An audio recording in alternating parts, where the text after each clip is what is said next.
A grateful heart is always a happy heart. A blessed day, everyone. Welcome back to my channel, MICH Diaries. For today, I'm going to share with you another recipe na sobrang nagustuhan ko. First time ko ito natikman is actually when I was still in Singapore. But based on research, this dish originated from the United Kingdom or England. And this dish is no other than the beef shepherd's pie. Yan, para sa mga hindi nakakaalam, ano nga ba yung beef shepherd's pie? Actually, it's just meat at the bottom, at the base, like beef or lamb.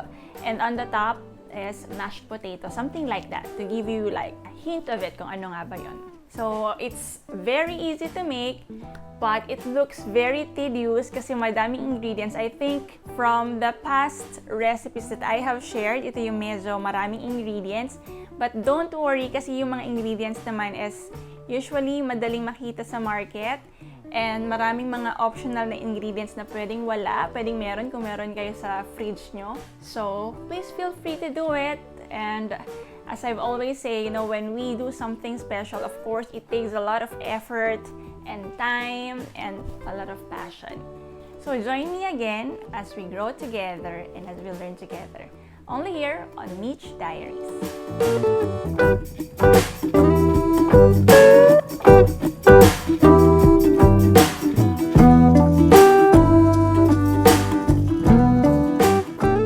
Here's the complete list of ingredients for our beef shepherd's pie. So first thing that we have to do is the mashed potatoes muna. Pero dito magmumultitask tayo. Ilalagay lang natin ang ating potatoes. This is around 8 potatoes. At pakukuliin natin siya. Maybe 8 to 10 minutes until soft na siya to mash the potato. So, wait lang natin siya. There you go. And then we just put a little bit of salt there. Okay. Leave it there. And then, we will move on muna sa ating ground beef para sa fillings. Okay? So, yan. Low heat lang tayo muna. Mas maganda syempre kung yung gagamitin yung pan is non-stick. It will really save your time and energy. So, I forgot to put oil kanina sa ating mga ingredients, but we will need a bit of oil. You can use either vegetable oil or olive oil. Here, I'm using pure olive oil.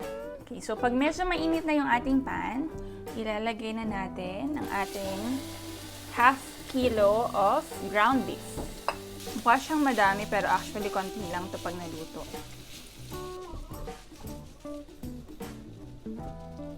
And then, we will put a bit of salt and pepper. Hintayin lang natin siyang mag-brown. Okay, so there you go.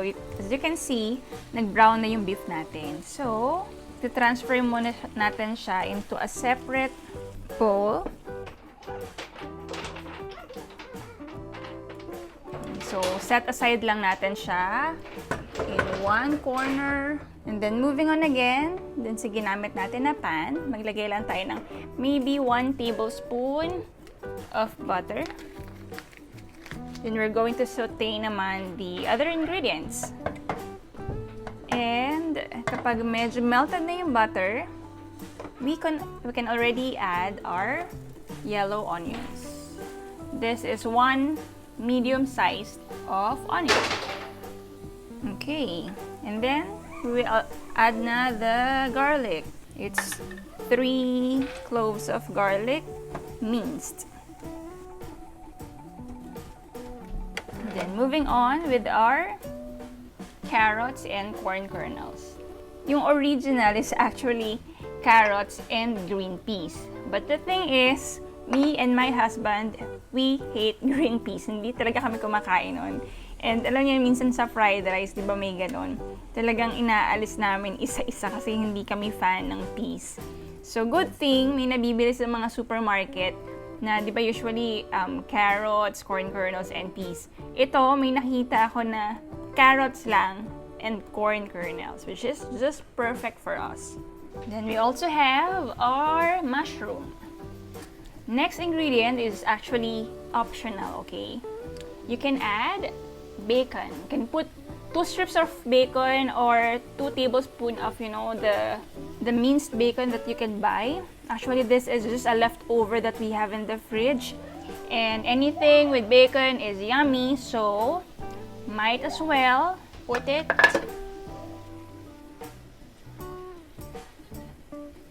Okay. So, after like maybe 3 to 5 minutes, add na natin ang ating beef.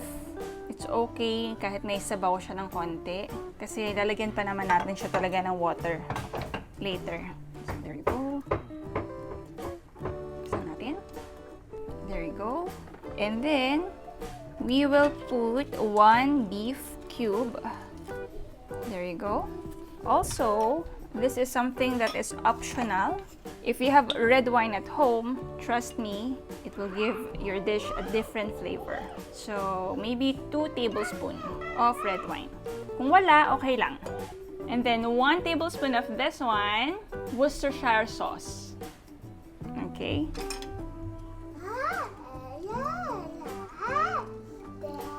There you go. Okay, and then 1/4 cup of water. There you go. Haluin lang natin siya and hayaan lang natin na ma-absorb niya yung broth ng cube. While waiting for that, di ba, meron tayong mashed potato. It's already 12 minutes and this is just nice. Di-drain lang natin siya and then isa-set aside natin. Moving on with our fillings, yan. So, ang next step naman natin, i-add natin ang 1 tablespoon of tomato paste. We would also put a bit of cheese. Walang sukat ang cheese ko kasi I love cheese. So, it's all up to you how much you want. Siguro what I'm putting is around 2 tablespoons of cheese. You can add more. And then, we'd also put some herbs. Here, I have thyme and rosemary. This is, again, optional. But alam nyo kasi kapag naglalagay tayo ng herbs sa mga dishes natin, alam nyo yun, iba talaga yung flavor na nabibigay niya. And madami siyang health benefits. So you can just, have a pinch of each and it can already make wonders to your dish. And then you mix it again. Another optional ingredient that we can use is by adding 1 tablespoon of flour. If gusto nyo na medyo malapot siya, then you can add a bit of flour. But if you don't want, well, kanya-kanya yan. And then salt and pepper to taste. And then sugar as well if you want. Kung gusto nyo na medyo manamis-namis siya, yun ang maganda kasi sa sa cooking, di ba? Pwede kang magdagdag bawas. Unlike when you're baking, yun na yun. Kung anong nilagay mo sa oven, hindi mo na siya pwedeng patamisin or paalatin. Okay. So, I'm just adding 1 teaspoon of sugar and let's add 1 more. And that's all. Haluin lang natin siya and this is good to go. Separate na natin siya and then we'll move on to the mashed potatoes. Siyempre, tikman nyo muna if it's okay na sa panlasa nyo. And voila! We're done with this part. Don't worry, I know mukha siyang tedious gawin, but it's all worth the wait, okay? If you want to make something special, it requires a lot of time and effort. Moving on with our potatoes, now it's the time for us to mash our potatoes pag medyo malamig-lamig na. And we're going to use a masher. If you have a different kind of masher, it's fine as long as mamamash nyo ng ayos ang potato nyo.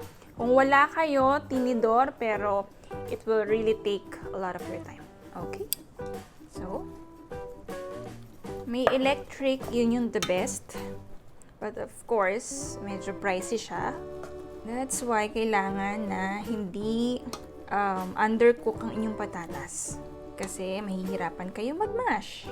And don't worry, kasi medyo lalambot pa naman siya. We will add a bit of butter. I'm using 1/4 cup of butter. You can melt it.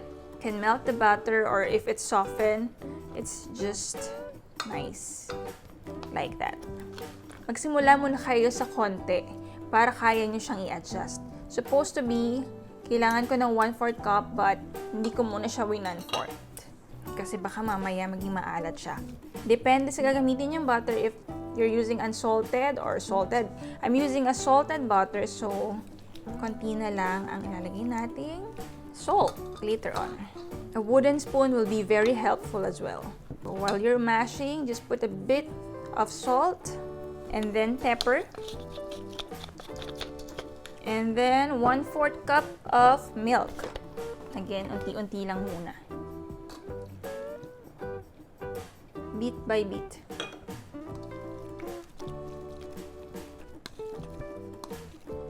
So, add na natin ulit yung konti pang milk. Gradually.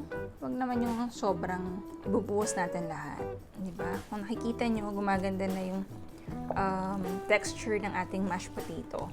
Again, you can already put our grated cheese. Again, depende sa inyo how much cheese you want. As long as hindi siya magiging sobrang alat. So, continue mashing. Just make sure na mash nyo pati yung nasa ilalim. So, from time to time, yan, haluin nyo. Okay. And then, ilalahat na natin ang ating milk. There you go. And pepper, pepper, pepper.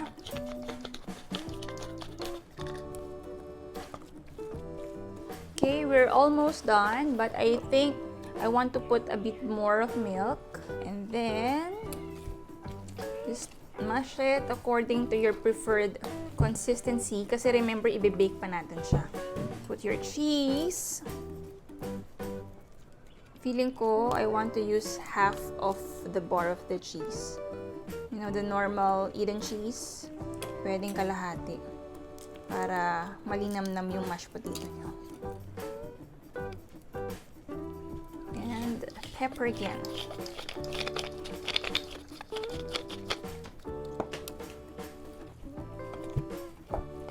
You see? Patience is a virtue. After we're done with the mashed potato and the fillings, it's now time to put it sa ating mga container before natin siya i-bake. So, of course, ang ating base is yung ating filling na ginawa kanina. So, mali ang nakuha kong spoon. Dapat, when we're using non-stick pan, hindi siya mag-scratch. It's a mortal sin sa ating pan.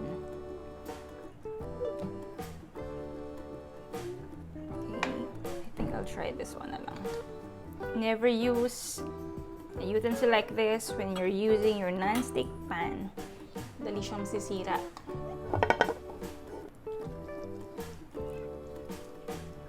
Even out lang natin siya like this.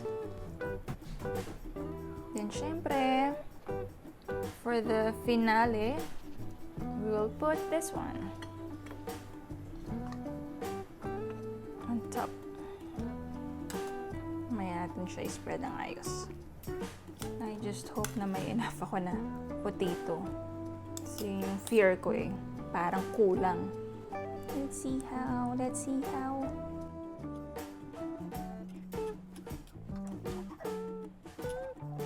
Then, kailangan natin siya i-spread evenly. Here we go. Just finish it like that. Do the same thing here. And then, just put a bit more of cheese on top, and then it's good to go inside our oven.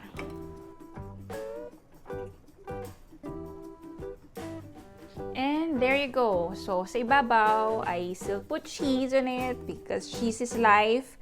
And then, if you want, you can put a bit of dried parsley leaves. That's for additional flavor. And then, i-preheat na natin yung ating oven for 10 minutes at 375 degrees. Once na mainit na siya, after 10 minutes, then, iwan na natin siya sa oven for 20 minutes. Let's go!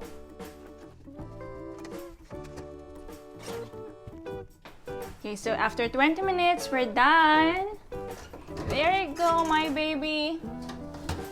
Look at that.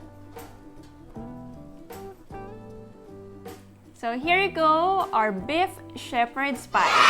So for the 500 grams of beef, we're able to make a medium-sized pan and a little one like this. You see how beautiful it is?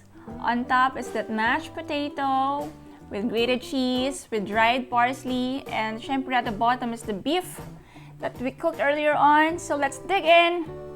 Okay, so it's just a small portion of it. See that? Voila! Just nice. Init pa siya.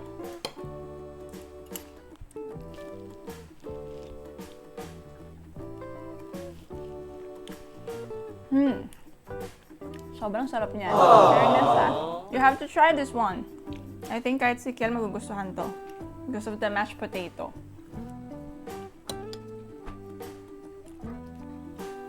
Iba talaga kapag homemade. And for those of you who haven't tried or tasted this one yet, alam nyo, sobrang dali lang yung gawin. Mukha lang siya talagang mahirap. But I promise you, super sarap niya. I hope you like this video as much as I do. You know, it's also good to try new things, to learn new things. There's no harm in trying. And as I always say, there's always room to grow. Okay, I hope and pray that this pandemic won't stop us from doing the things that we love, from sharing our talents, and for us being a blessing to other people as well.